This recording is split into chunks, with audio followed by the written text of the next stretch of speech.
সকলোলৈকে নমস্কাৰ জনাইছোঁ আৰু দীপিকা কিটচেন এণ্ড ব্লগছৰ আন এটি ৰেচিপি ভিডিঅ'লৈ আদৰণি জনাইছোঁ। আজি আপোনালোকৰ বাবে কৰ্দৈ বিলাহীৰে মাছৰ জোলৰ ৰেচিপি লৈ আহিছোঁ। আহক ৰেচিপিটোৰ মাজলৈ আগবাঢ়োঁ। কৰ্দৈ বিলাহীৰে মাছৰ জোলৰ ৰেচিপিৰ বাবে কৰ্দৈ এটা ভালকৈ ধুই কাটি ল'ব আৰু বিলাহীটো জোখত কাটি ল'ব আৰু কাটি লোৱাৰ পিছত আটাইখিনি চপাৰত দি মিহিকৈ চপ কৰি ল'ব লাগিব।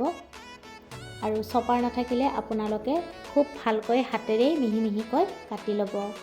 যদি ৰেচিপিটো ভাল লাগে তেতিয়াহ'লে ৰেচিপিটো আপোনালোকৰ বন্ধু বান্ধৱীৰ সৈতে শ্বেয়াৰ কৰি দিব। আৰু এতিয়ালৈকে যদি মোৰ চেনেলটো ছাবস্ক্ৰাইব কৰা নাই প্লিজ চেনেলটো ছাবস্ক্ৰাইব কৰি কাষত থকা বেল আইকনটো অন কৰি ৰাখিব, তেতিয়াহে মোৰ আহিবলগীয়া ভিডিঅ'ৰ নটিফিকেশ্যনবোৰ সৰ্বপ্ৰথমে পাব। এতিয়া কাটি লোৱা কৰ্দৈ আৰু বিলাহীখিনি চপাৰত দি খুব মিহি মিহিকৈ চপ কৰি ল'ব।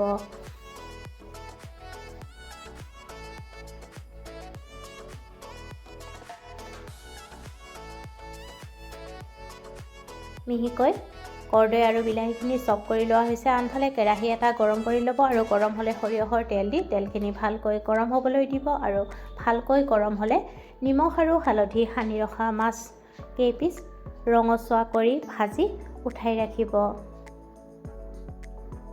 সেই মাছ ভজা তেলতে পাঁচফোৰণ দি দিব আৰু তাৰপিছত তাত সিজাই লোৱা আলু দিব আৰু চপ কৰি লোৱা কৰ্দৈ বিলাহীখিনি দি খুব ভালকৈ ভাজি তাত সোৱাদমতে নিমখ আৰু হালধি গুড়ি দি গেছৰ জুই হাই ফ্লেমত ৰাখি 5 মিনিটমান সময় ভজাৰ পিছত তাত জোখমতে উতলা গৰম পানী দি দিব আৰু পানীখিনি দি ভালকৈ যেতিয়া উতল আহিব তেতিয়া ভাজি ৰখা মাছ কেইপিচ দি পুনৰ 10 মিনিটমান সময় ভালকৈ উতলাব লাগিব। 10 মিনিট উতলাৰ পিছত তাত খুন্দি লোৱা জলকীয়া আৰু কেঁচা ধনিয়া কাটি দি দিব আৰু তাৰপিছত ভালকৈ মিহলাই কিছু সময় উতলাৰ পিছত গেছৰ জুই নুমুৱাই থ'ব আৰু তাৰপিছত গৰম গৰম ভাতৰ লগত পৰিৱেশন কৰিব।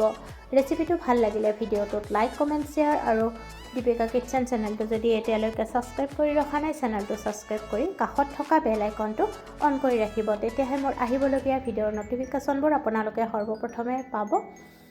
আৰু পুনৰ উপস্থিত হ'ম এটি নতুন ৰেচিপি ভিডিঅ'লৈ। আজিলৈ আহিলোঁ। ভিডিঅ'টো শেষলৈকে চোৱাৰ বাবে আপোনালোকক বহুত বহুত ধন্যবাদ জনালোঁ।